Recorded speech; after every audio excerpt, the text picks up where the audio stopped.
pasado esto? Sobre el papel, Venezuela es un país rico. Está probado que sus reservas de petróleo son las más grandes del mundo.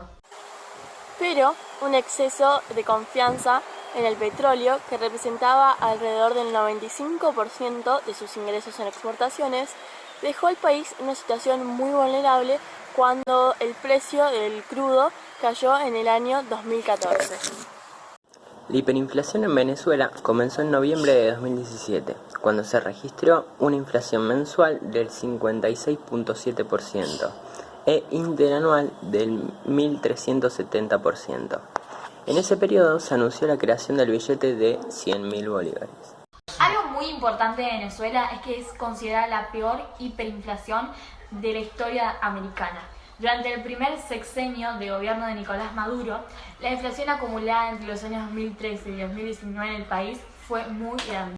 Para el famoso economista Steve Hanke, para el mes de diciembre del año 2020, la hiperinflación venezolana continuará a pesar de que la tasa de inflación acumulada había bajado al 7,72%.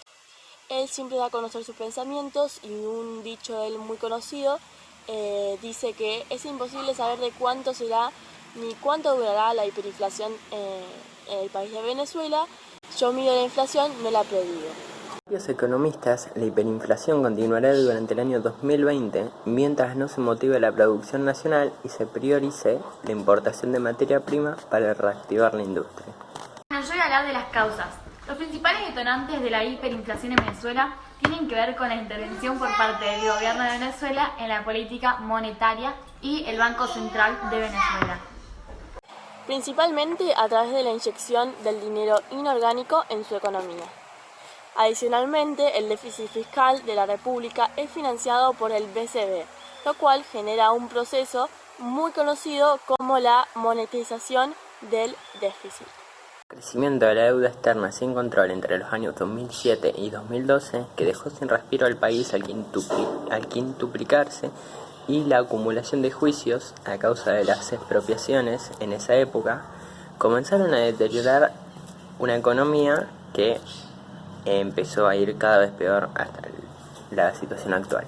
Por un lado, debido a las crisis económicas que azota el país desde 2013, el gobierno ha reducido dramáticamente las importaciones de materia prima para la industria y aumentando la importación de productos terminados y de alimentos envasados, Lo cual ha generado una reducción de la oferta de bienes producidos en el país. El de cambios, que está vigente desde el año 2003, y ha generado una falta de divisas en la economía y la aparición de un mercado paralelo que cotiza muy por encima de la referencia oficial.